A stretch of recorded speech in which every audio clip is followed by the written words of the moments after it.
جمادی الثانی کا مہینہ چل رہا ہے۔ 22 جمادی الثانی کو غار یار جو ہر جگہ پہ ساتھ سیدنا صدیق اکبر رضی اللہ تعالیٰ کا وصال ہوا، اور 20 جمادی الثانی کو سیدہ طیبہ طاہرہ زاہدہ سیدہ فاطمہ الزہرا سلام اللہ علیہا آپ کی ولادت کا دن ہے۔ ہم نے یہ ذہن میں رکھ لے کہ اعتراضات مختلف طریقوں سے کیے جاتے ہیں کہ جی کچھ صحابیت کے پیچھے کہ صحابہ کو بہت مانتے ہیں اور اہل بیت کو چھوڑ دیتے ہیں، اور کچھ کا اعتراض یہ ہے کہ اہل بیت کو بہت مانتے ہیں اور صحابہ کو چھوڑ دیتے ہیں۔ ہم الحمدللہ اہل سنت و جماعت صحابہ کو بھی نہیں چھوڑتے، اہل بیت کو بھی نہیں چھوڑتے۔ صحابہ بھی ہمارے سروں کے تاج ہیں اور اہل بیت بھی ہمارے سروں کے تاج ہیں، ٹھیک ہے نا۔ ان دونوں ہستیوں میں سے انکار انسان کو بڑی دور تک لے جاتا ہے، یہ ذہن میں رکھ لیجئے گا، بڑی دور تک۔ اگر اہل بیت کا انکار کرو گے تو وہ بھی قرآن سے ہیں، اگر صحابہ کا انکار کرو گے تو وہ بھی قرآن میں ہے، ٹھیک ہے نا۔ اس وجہ سے اور دیکھیے کہ اہل بیت اطہار کی ہمیں سب سے زیادہ جو ہے شان بتائی کس نے؟ صحابہ نے بتائی ہے، ٹھیک ہے نا۔ تو اگر صحابہ کی شان دیکھنی ہو تو اہل بیت کو دیکھو، سب سے زیادہ ذکر تو اہل بیت نے صحابہ کی شان کا کیا۔ اللہ اکبر۔ تو اللہ جل شانہ نے قرآن پاک میں اندر ارشاد فرمائے لا اقسم بہذا البلد وانت حل بہذا البلد،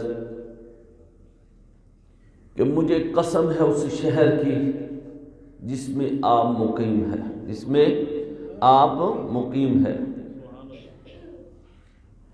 بعض علماء کے نزدیک یہ صورت مکی ہے کہ مکے میں نازل ہوئی ہے، اور بعض کے نزدیک یہ مدنی ہے، یہ مدینے میں نازل ہوئی۔ لیکن اللہ جل شانہ نے اس صورت کو کسی ایک جگہ کا ذکر نہیں فرمایا کہ یعنی مجھے قسم ہے شہر مکہ کی، یا مجھے قسم ہے شہر مدینہ کی، کہ مجھے آپ مکے میں ہیں تو مکے کی قسم۔ اللہ نے مطلقاً فرمایا اس شہر کی قسم ہے جس میں آپ مقیم ہیں۔ تو پتہ کیا چلا؟ جس شہر کے اندر میرے آقا کے قدم لگے ہیں اللہ اس قدموں کی قسمیں اٹھا رہا ہے۔ میرے آقا مکے میں ہیں تو رب مکے کی قسمیں کھا رہا ہے، اگر میرے آقا مدینے میں ہیں تو رب مدینے کی قسمیں کھا رہا ہے، اگر میرے آقا صحرا میں ہے تو میرے رب صحرا کی قسمیں کھا رہا ہے، اگر میرا رب جنگ بدر میں ہے تو رب بدر کی قسمیں کھا رہا ہے، اگر میرا رب اللہ کا محبوب جو ہے احد میں ہے تو اللہ احد کی قسمیں کھا رہا ہے۔ میرا رب اپنے محبوب جہاں جہاں محبوب جاتا ہے اس شہر کی اللہ قسمیں کھاتا ہے۔ تو اللہ فرماتا ہے کہ مجھے اس شہر کی قسم ہے جس میں سونیا تو موجود ہے۔ اللہ اکبر۔ اب اس میں تمام ائمہ کا اتفاق ہے، یہ ذہن میں رکھیے گا، قاضی ایاز ہوں، شیخ ابو العباس ہوں، یا علامہ علاء الدین علی تقی ہوں، حافظ ابو بکر احمد حسینی ہوں، علامہ بدر الدین عینی ہوں، یا حافظ ابن حجر عسقلانی ہوں، یا دیگر جتنے بھی ہیں، امام ابو حنیفہ ہوں، امام شافعی ہوں، امام مالک ہوں، امام احمد بن حنبل ہوں، ٹھیک ہے۔ باقی چیزوں میں ان کے اختلاف ہو سکتے ہیں، لیکن اس چیز میں ان کا کوئی اختلاف نہیں ہے کہ جس جگہ پر اللہ کے محبوب کا جسم ہے، جس مٹی کے ساتھ لگا ہوا ہے، وہ کعبے سے بھی افضل ہے، اللہ کے عرش سے بھی افضل ہے، اور اللہ کی جنت سے بھی افضل ہے۔ وہ اس وجہ سے یہ ذہن میں رکھیے گا کہ پوری کائنات بنی تو میرے محبوب کے صدقے سے بنی ہے۔ کیوں جی؟ ہر چیز تو بنی اللہ کے محبوب کے صدقے سے۔ تو تمام ائمہ کا اس پر اتفاق ہے کہ وہ جگہ، جس جگہ کے ساتھ میرے آقا کا جسم پاک لگا ہوا ہے، وہ کعبے سے بھی افضل ہے، اللہ کی عرش سے بھی افضل ہے، آسمانوں سے بھی افضل ہے، روح زمین کی ہر شے سے افضل ہے، اللہ کی جنت سے بھی افضل جگہ ہے کہ جہاں پر اللہ کے محبوب کا جسم پاک لگا، اور جو مٹی سرکار کے جسم پاک سے لگی ہوئی ہے۔ اللہ اکبر۔ تو حضور صلی اللہ علیہ وسلم نے کیا فرمایا؟ فاطمہ بضعۃ منی، فاطمہ میرے جسم کا حصہ ہے۔ فاطمہ کیا ہے؟ میرے جسم کا حصہ ہے۔ اللہ اکبر۔ میرے آقا فرماتے میری فاطمہ میرے جسم کا حصہ ہے، اور ادھر سارے جتنے بھی ہیں تمام ائمہ کا اس پر اتفاق ہے کہ جس زمین پر میرے نبی کے جسم پاک لگا ہے وہ کعبے سے بھی افضل ہے، اللہ کی عرش سے بھی افضل ہے، وہ جنت سے بھی افضل ہے، روح زمین سے ہر شے سے افضل ہے، آسمانوں سے بھی افضل وہ جگہ ہے جہاں پر اللہ کے محبوب کا جسم پاک لگا ہوا ہے، وہ مٹی ہر شے سے افضل ہے۔ تو اللہ کا محبوب یہ فرما رہا ہے فاطمہ تو میرے جسم کا حصہ ہے، تو پتہ کیا چلا؟ فاطمہ کعبے سے بھی افضل ہے، اللہ کے عرش سے بھی افضل ہے، جنت سے بھی افضل ہے، آسمانوں سے بھی افضل ہے، روح زمین سے ہر شے سے افضل اگر کوئی ہے وہ فاطمہ ہے۔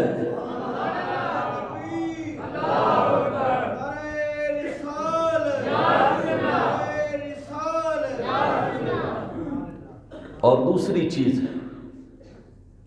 سب، کیونکہ سیدہ فاطمہ تو حضور کے جسم کا حصہ ہے نا، حضور کے جسم کا حصہ ہے، تو وہ کعبے سے بھی افضل، اللہ کے عرش سے بھی افضل۔ کیوں؟ کہ میرے محبوب کا، اللہ کے محبوب کا جسم جہاں پر جس مٹی پر لگا ہے، سارے ائمہ کا اس پر اتفاق ہے وہ کعبے سے بھی افضل، اللہ کے عرش سے بھی افضل، جنت سے بھی افضل، آسمانوں سے بھی افضل، اور روح زمین پہ ہر شے سے افضل ہے۔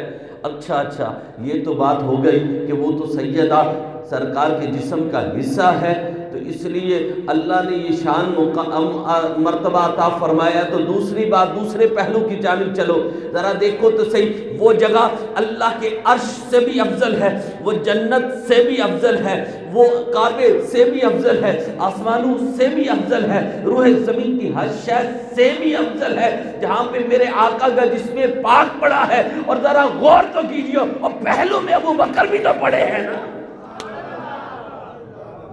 کیا ہوں جی؟ پہلو میں ابو بکر بھی تو پڑھے ہیں اور عمر بھی تو پڑھے ہیں، تو پتہ کیا چلا کہ عمر بھی افضل ہے، ابو بکر بھی افضل ہے۔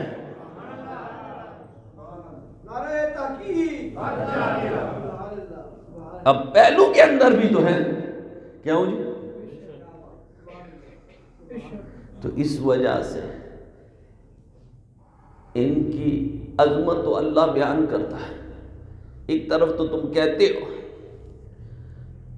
ہم کہتے ہیں کہ اللہ کے حکم کے بغیر ایک پتا بھی ہل نہیں سکتا، ایسے ہی ہے نا؟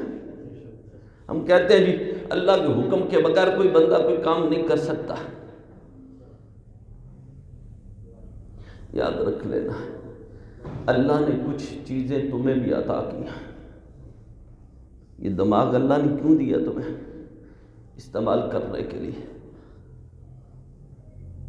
یہ دل کیوں دیا ہے؟ یہ ہاتھ اور پاؤں کیوں دیے ہیں؟ استعمال کرنے کے لیے دیا نا۔ تو جی ان کو استعمال نہیں کرو گے تو پھر فائدہ کیا؟ اللہ نے تو بتایا دو راستے ہیں، یہ جنت کا راستہ، یہ دوزخ کا راستہ، ایسے ہی ہے نا؟ یہ جنت کا راستہ ہے، یہ دوزخ کا راستہ ہے۔ اللہ اکبر۔ تو اب آپ کی مرضی ہے نا کہ دوزخ کے راستے پہ چل پڑیں یا جنت کے راستے پہ چل۔ اصل وجہ کیا ہے کہ اللہ کے حکم کے بغیر ہم کہتے ہیں ایسے کوئی بھی پتہ بھی نہیں ہل سکتا۔ اللہ جس کو چاہتا ہے، جس مقام پہ لانا چاہتا ہے، اس کے اندر وہ کوالٹیاں پیدا کر دیتا ہے۔ ہر کسی کو وہ مقام کیوں نہیں ملتا؟ ہر کسی کو وہ شان کیوں نہیں ملتی؟ اگر ابو بکر کی قربانیوں کو دیکھا جائے تو ان جیسی قربانیاں کسی نہیں، تو اگر محبت سیدہ فاطمہ جیسی دیکھی جائے تو ان جیسی محبت کسی کی نہیں ہے۔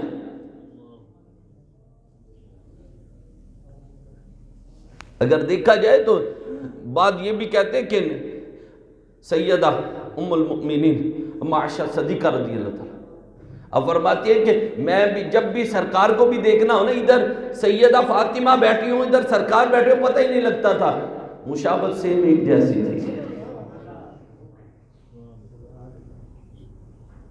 اب فرماتی ہے کہ جب سیدہ گھر میں آتی تو نبی کریم صلی اللہ علیہ وسلم اپنی بیٹی کے لیے، اپنی لخت جگر کے لیے کھڑی ہو جاتے تھے اور ان کا ہاتھ چومتے تھے، مسند میں ساتھ بٹھاتے تھے۔ حقیقتاً یہ میرے نبی نے اپنی بیٹیوں کے ساتھ محبت اور پیار کرنے کا طریقہ تمہیں سمجھایا ہے۔ جب بھی بیٹی تمہاری آئے اس کا ماتھا چومو یا ہاتھ چومو، اور بیٹی کا بھی طریقہ کیا ہو کہ اپنے باپ کے ہاتھ چومے، ماتھا چومے۔ اللہ اکبر، یہ طریقہ ہے سنت کے مطابق۔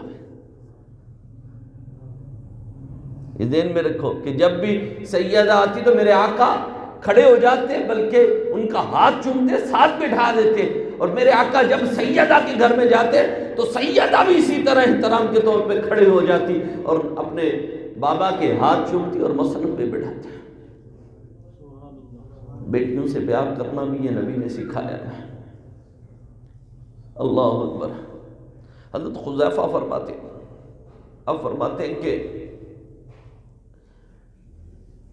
ایک دن میری والدہ نے مجھے کہا کہ میں نے امی جان سے کہا کہ بیمار تھی، تو میں نے عرض کی امی جان میں رسول اللہ صلی اللہ علیہ وسلم کی بارگاہ کے اندر جانے لگا، تو میری امی نے فرمایا کہ بیٹا ایسا کرنا کہ رسول اللہ صلی اللہ علیہ وسلم سے میرے لیے بخشش کی دعا کروا دینا۔ حضرت حذیفہ کہتے ہیں کہ میں مسجد نبی شریف میں پہنچا تو آگے صحابہ کی کثیر تعداد تھی، صحابہ سرکار کے ارد گرد بیٹھے ہوئے تھے، چہرے مصطفیٰ کی زیارت کر رہے تھے۔ کہتے پیچھے جا کر میں بھی بیٹھ گیا۔ کہتے جب میں پیچھے جا کر بیٹھ گیا تو نماز عصر بھی، مغرب بھی، عشاء بھی گزر گئی، لیکن میری جرأت نہ پڑی کہ میں کچھ کہہ سکوں۔ یعنی عشاء کے بعد کافی دیر تک میں بیٹھا رہا۔ کہتے کہ اچانک میرے دل میں یہ بھی خیال آیا کہ میری امی بیمار ہے، میں نے تو واپس بھی جانا ہے۔ کہتے خیال آنا ہی تھا تو رسول اللہ صلی اللہ علیہ وسلم کھڑے ہو گئے، چل پڑے اپنے حجرے کی جانب۔ کہتے میں بھی پیچھے پیچھے،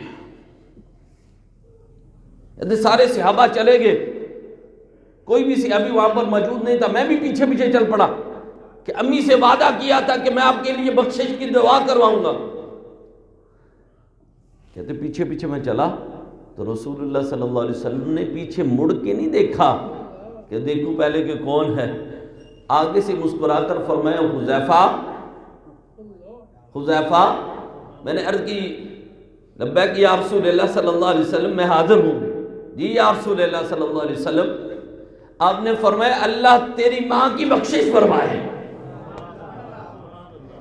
میں اپنی ماں کی بخشش کے لیے دعا کروانے کے لیے گیا تھا، میں نے ابھی بتایا نہیں ہے رسول اللہ صلی اللہ علیہ وسلم کو، ابھی پیچھے جا رہا ہوں اور آپ نے آگے سے پہچان لیا حذیفہ اللہ تیری ماں کی بخشش فرمائے۔ یعنی اللہ کے نبی دل کے رازوں کو بھی جانتے ہیں کہ تم کیا لے کر آئے ہو، کیا سوچ کر آئے ہو، کیا کر کے آئے ہو۔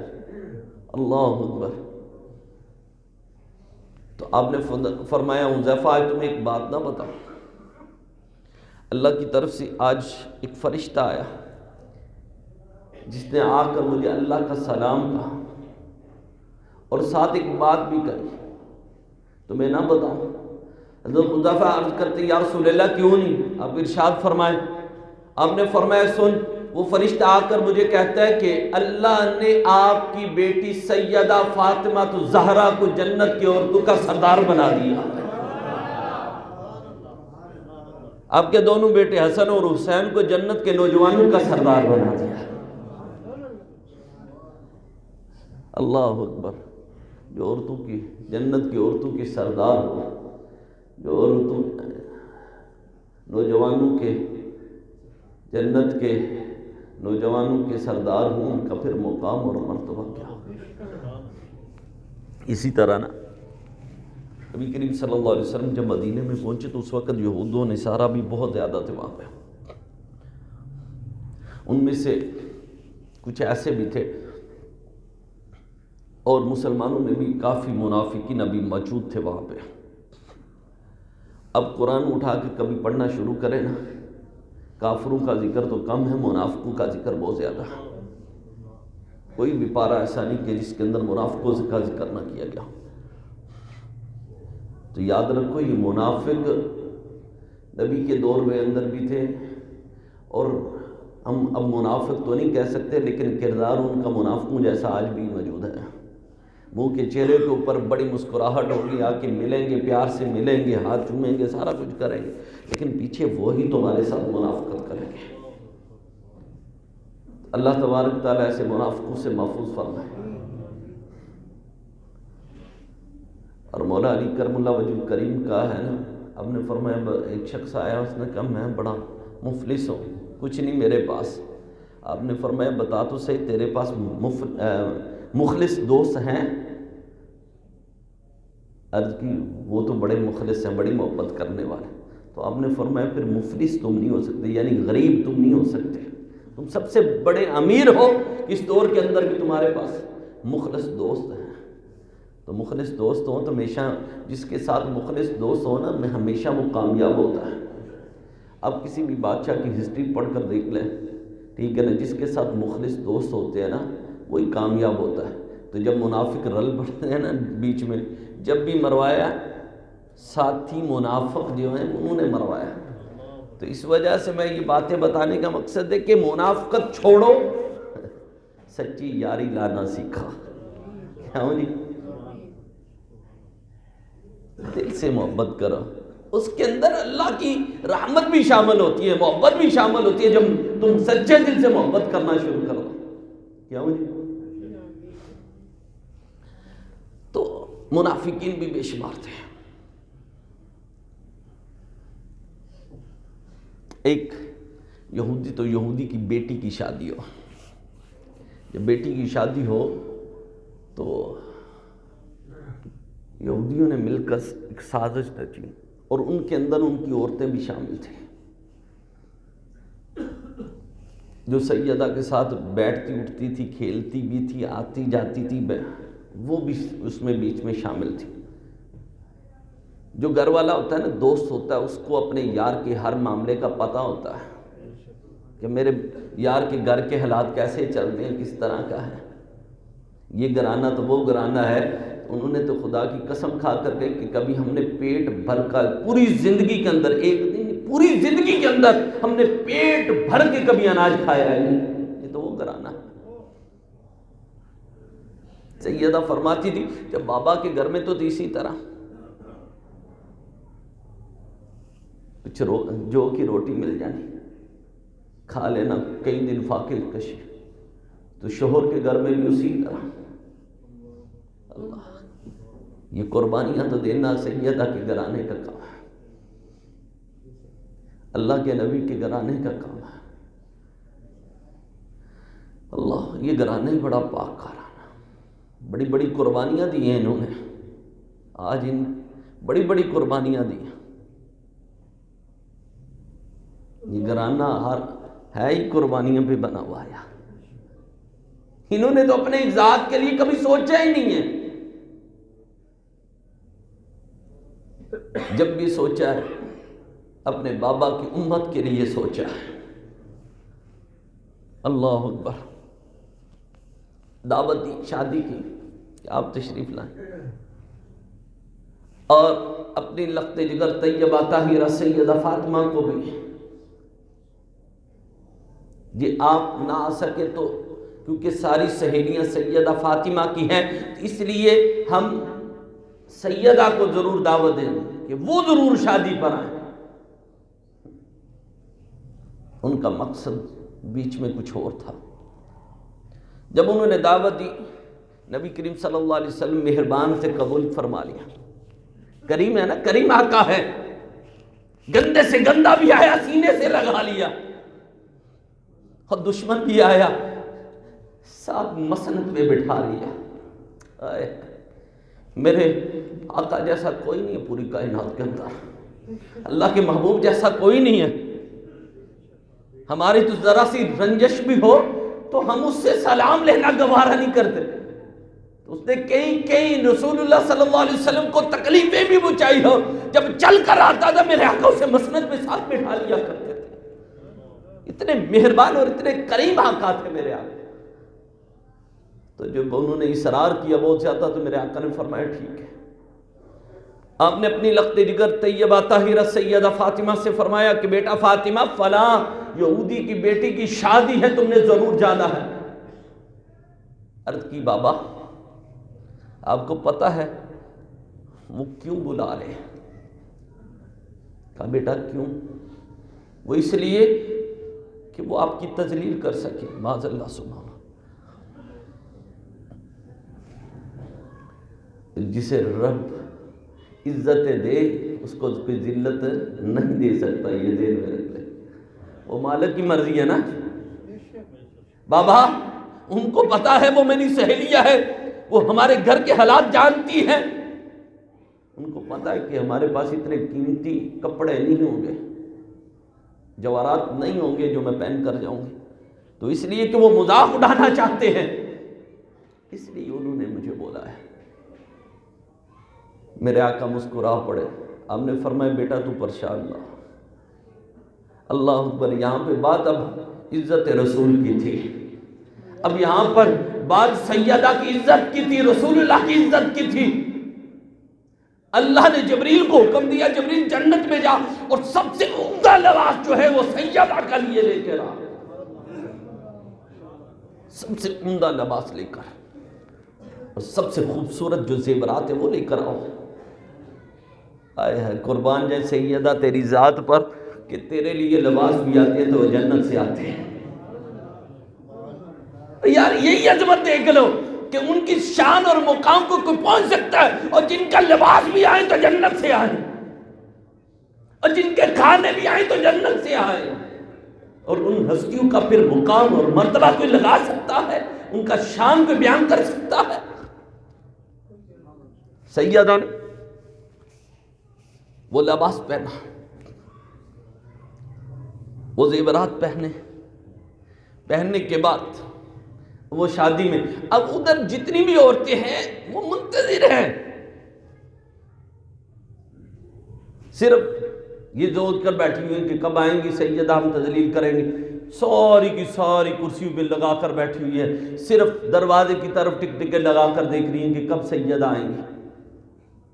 اب سارے کے سارے بڑے عمدہ لباس پہنے ہوئے ہیں، زیورات پہنے ہوئے، ایک دوسرے سے بات کر رہی ہیں کہ اتنا عمدہ لباس ان کے پاس نہیں ہے، اتنے اچھے خوبصورت زیورات ان کے پاس نہیں ہیں، وہ جو پہن کر آئیں تو وہ معاذ اللہ ثم معاذ اللہ ان کے ذہن میں تھا کہ پھٹا پرانا لباس پہن کر آئیں گی، ان کے پاس تو زیورات ہے ہی نہیں، وہ گھرانہ ہی ایسا ہے، کوئی مال آتا ہے۔ وہ ایک عورت آئی نا سیدہ کے پاس، تو اس نے کہا جی آج میں نے ایک اونٹ جو ہے وہ زکوٰۃ کا دیا۔ آپ نے فرمایا کاش میرے پاس 70 اونٹ ہوتے، میں 70 کے 70 ہی اللہ کے نام پہ تقسیم کر دیتی۔ تم ایک ہی بات کر رہی ہے، جو 70 ہوتے 70 کے 70 ہی میں تقسیم کر دیتی، اپنے پاس رکھتی کچھ نہیں۔ سیدہ کہ تو اسی طرح جب آخری ٹائم آیا تو کچھ طائف آئے کہیں سے، تو سیدہ نے وہ سارے کے سارے جتنے بھی تھے وہ بیت المال سے آئے تھے، ان کا حصہ آیا تھا، لیکن وہ سب کا سب تقسیم کر دیا۔ گھرانہ تو ایسا ہے۔ اللہ اکبر۔ اچھا بات سنیں، ہوا کیا پھر؟ اب ساری ٹک ٹکی لگا کر دروازے کی جانب دیکھ رہی اور ایک دوسرے کو کہہ رہی ہے کہ جب وہ آئیں تو تم نے اٹھنا نہیں ہے، تم نے استقبال نہیں کرنا، ان کے لیے اٹھنا نہیں ہے کسی نے بھی. لیکن سیدہ جب دروازے سے اندر داخل ہوتی ہے، اللہ اکبر، قربان جائیں سیدہ کی ذات پر، ان کے بدن کے اوپر جو کپڑے وہ جنتی لباس ہے.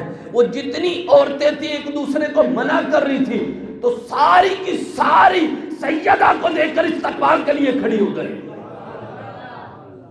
آنکھیں کھلی کی کھلی رہ گئی، حیران و پریشان ہو گئی، یہ سیدہ کا اتنا خوبصورت لباس کہاں سے لیا؟ آگے بڑی جا کر پوچھتی ہے یہ اتنا خوبصورت لباس کہاں سے لیا؟ سیدہ نے فرمایا کہ میں نے اپنے بابا سے لیا. آپ کے بابا نے کہاں سے لیا؟ ہم تو سارے یہ لوگ جتنے بھی یہاں پر موجود ہیں بڑے میر کبیر ہیں، لاکھوں کی تعداد میں ان کے پاس پیسہ، اربوں کی تعداد میں ان کے پاس پیسہ ہے، سب سے خوبصورت تو ہم نے لباس جو ہے اپنے لیے بنوایا ہے، لیکن ہمارا لباس اس لباس کے سامنے تو کچھ نہیں ہے، یہ لباس کہاں سے آیا ہے؟ کہا میرے بابا نے مجھے دیا. آپ کے بابا کو کس نے دیا؟ کہا جبریل نے دیا. جبریل نے کہاں سے لیا؟ کہا جنت سے لے کر آیا. یہ گھرانہ بھی ایسا ہے، یہ جھوٹ نہیں بولتا. ہم تو کوئی لباس لے آئیں، کوئی پوچھ لے اصل قیمت تو وہ بھی بتانے کے لیے کتراتے ہیں، کہتے ہیں کہ کہیں اس کو پتہ نہ چل جائے کہ ہم نے تو اتنے لباس. اللہ، جھوٹ بول جاتے ہیں. تمہارے جھوٹ بولنے سے اس کو کوئی فرق نہیں پڑ جانا، تمہارے سچ بولنے سے اس کا شر و فائدہ ہو جائے شاید. کیا ہو جی؟ وہ گرانہ ہی سچا ہے، بلکہ میل کچیل تو ان کے گھر کے پاس بھی نہیں گزرتی. اللہ اکبر. تو جب ساری عورتوں نے دیکھا، اور دیکھ کر ساری استقبال کے لیے کھڑی ہو گئی. پوچھا یہ لباس کہاں سے آیا؟ کہا میرے بابا نے دیا.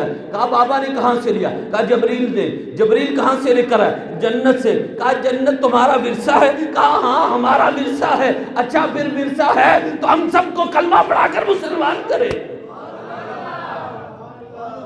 وہ ساری کی ساری عورتیں وہاں پر کھڑی کی کھڑی اسی وقت کلمہ پڑھ کے مسلمان ہو گئے.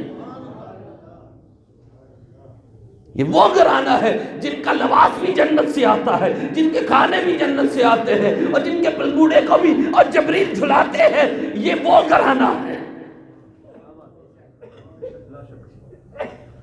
اور جن کی اجازت کے بغیر اسرائیل بھی اندر داخل نہیں ہوتا. یہ تو وہ گھرانہ، یہ وہ گھرانہ. اللہ اکبر. المختصر نبی کریم صلی اللہ علیہ وسلم کی بارگاہ کے اندر یہ مجھے واقعہ بڑا پیارا لگتا ہے. اکثر کئی بار بڑا دل کرتا ہے یار کہ سیدہ طیبہ طاہرہ بڑی سخی تھی. آپ نبی کریم صلی اللہ علیہ وسلم کے پاس ایک شخص آیا بنو سلیم کا، اور عرض کی یا رسول اللہ صلی اللہ علیہ وسلم. بڑی باتیں ہوئی پہلے، پھر اس نے عرض کی یا رسول اللہ میں کچھ دیکھنا چاہتا تھا اس لیے یہ سوالات کیے. تو یا رسول اللہ مجھے کلمہ پڑھائیں، مسلمان کریں. میرے آقا نے اسے کلمہ پڑھایا اور مسلمان کیا.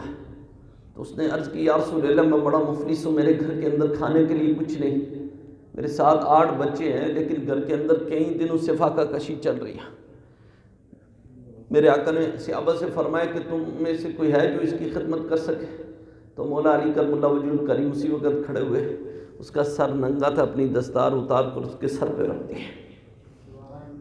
اور میرے آقا نے فرمائی کوئی ہے اس کے کھانے کے لیے کوئی بندوبست کر سکے؟ پتہ کروایا.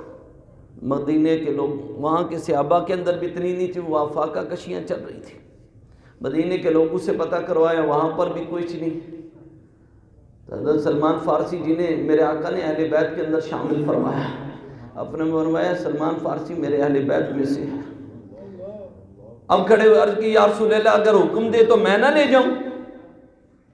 چند لوگوں کا مجھے بھی پتہ ہے، بڑے امیر ہیں، ان کی ضرور خدمت کریں گے. میرے آقا نے فرمایا ٹھیک ہے. ایک گھر میں گئے، دوسرے میں گئے، تیسرے میں، کسی نے کچھ نہ ہو. اب دل کے اندر سوچا کہ آؤ تمہیں اس گھر کے پاس لے کر جاتا ہوں جہاں سے کوئی خالی نہیں آیا. وہ گھرانہ بھی میرے نبی کا گھرانہ ہے، سیدہ فاطمہ الزہرا کا گھرانہ. دروازہ کھٹکھٹایا، اندر سے سیدہ بولی کون؟ کہا میں سلمان فارسی. کیا بات ہے؟ سارا قصہ سنایا. آپ کے گھر میں بھی 3 دن سے فاقہ کشیاں چل رہی تھیں، آپ خود بھوکی، بچے بھوکے، 3 دن سے کچھ نہیں کھایا، لیکن فرمایا کہ ٹھہر جو، سائل آیا ہے اس کو خالی ہاتھ نہیں بھیجے۔ اندر دیکھا تو چادر پڑی تھی، چادر اٹھائی اور سلمان فارسی کو دی، کہا کہ یہ لو، یہ شمعون یہودی کے پاس لے جاؤ اور اسے کہنا کہ یہ اپنے پاس خرید لے اس کو، اور جتنا اناج اس کا بنتا وہ لے آنا میرے پاس، میں اپنے ہاتھ سے دانے پیس کر آٹا بنا کر روٹیاں لگا کر دوں گی، اس کو دینا۔ اللہ اکبر۔ سلمان فارسی جب چادر لے کر شمعون یہودی کے پاس پہنچے تو اس نے چادر دیکھ کے کہا کہ یہ بنت رسول کی چادر ہے، یہ سیدہ فاطمہ کی چادر ہے، کیا مجبوری آن پڑی؟ کہا انہیں تو مجبوری نہیں، سائل آ گیا تھا، تو سائل کو خالی ہاتھ نہیں بھیجتے۔ اللہ اکبر۔ سارا واقعہ جب سنایا تو شمعون یہودی نے کہا، اور جس کی بیٹی اتنی سخی اس کے بابا کا کیا مقام ہوگا؟ سلمان فارسی سے کہا کہ یہ چادر میری طرف سے انہیں تحفہ دے دینا، یہاں سے جتنا غلہ تمہیں چاہیے لے کر چلے جاؤ، اور مجھے بھی ان کے بابا کے پاس لے چلو، میں بھی کلمہ پڑھ کے مسلمان ہونا چاہتا ہوں۔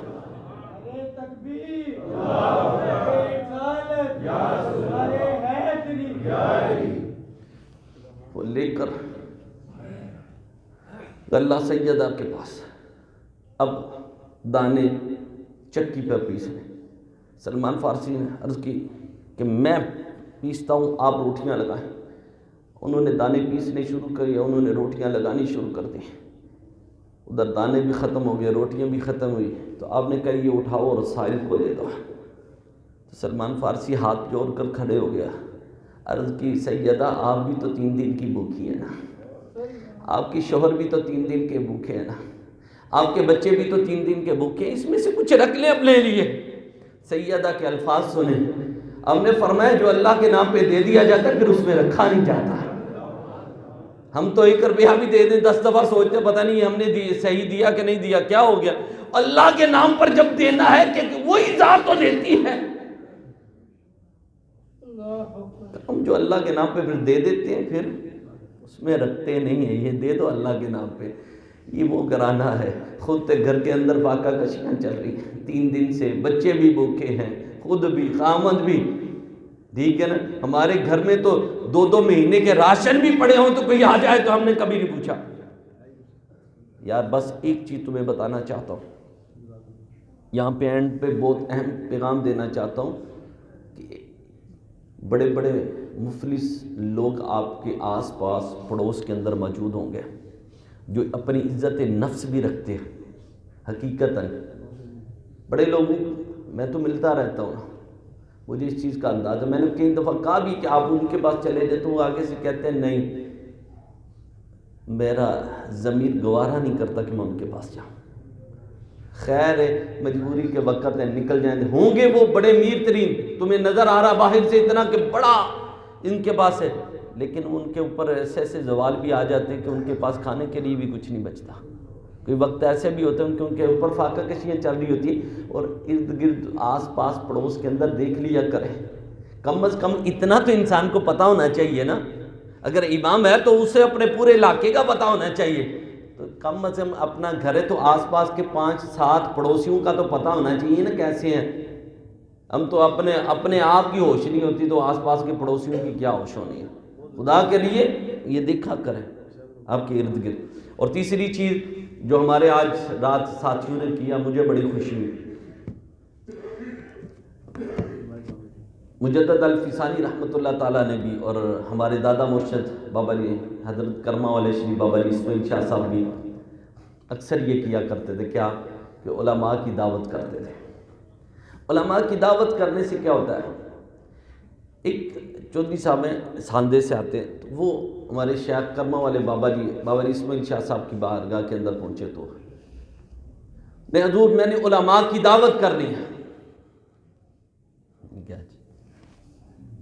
میں نے حضور صلی اللہ علیہ وسلم کی دعوت کرنی ہے، تو آپ نے فرمایا ایسا کر کے علماء کی دعوت کر ایسے ہی جیسے رسول اللہ صلی اللہ علیہ وسلم کی دعوت ہے۔ وہ چودھری صاحب کہتے ہیں کہ میں نے جو ہے علماء کی دعوت کی اسی نیت سے کہ سرکار نے فرمایا، صاحب نے فرمایا ہے کہ علماء کی دعوت ایسے جیسے رسول اللہ صلی اللہ علیہ وسلم کی کرنی. کہتے علماء کی میں نے دعوت کی، رات کو میں نے خواب میں کے اندر کیا دیکھا کہ حضور صلی اللہ علیہ وسلم کے سامنے وہی کھانے پڑے ہوئے اور صحابہ بھی تشریف فرما ہے اور آپ تناول فرما رہے ہیں. تو مجھے مخاطب ہو کے سرکار نے فرمایا کہ آج جو تم نے دعوت کی بہت عمدہ دعوت کی ہے. تو مجدد الفسانی رحمۃ اللہ تعالیٰ کی بارگاہ کے اندر کسی نے پوچھا نا کہ سرکار کی دعوت کرنے، تو آپ نے فرمایا علماء کی دعوت کیا کر. تو الحمدللہ اس علاقے کے گلبرگ و کینٹ کے سارے علماء رات کو ہماری انتظامیہ، ہمارے دوست احباب سب نے مل کر جو ہے بڑی محبت سے، بڑے پیار سے الحمدللہ سارے ہم ہر سال ہی، ایک نہیں ہر سال، ٹھیک ہے نا، یہ بھی توفیق تو اللہ ہی دیتا ہے نا، پیسہ بھی دیتا تو دل بھی تو اللہ ہی دیتا ہے، کیوں نہیں؟ کہ اس لیے وہی نیت رکھ کے کہ سرکار کے ورثاء کو ہم ان کی خدمت کریں گے، ان کی دعوت کریں گے، سرکار خوش ہو جائیں گے. تو اس وجہ سے جس علاقے کے اندر جہاں تمہارا کسی بھی عالم کے ساتھ محبت اور پیار ہو نا، تو اس کو دعوت دیا کریں اسی نیت سے، یا علماء کو دعوت دیا کریں اسی نیت سے کہ یہ رسول اللہ صلی اللہ علیہ وسلم کی دعوت. ٹھیک ہے، یہ مصیبتیں پریشانیاں کافی ہمارے اوپر آ چکی ہیں صرف اسی وجہ سے کہ ہم نے علماء کے دامن کو چھوڑ دیا. اصل وجہ یہی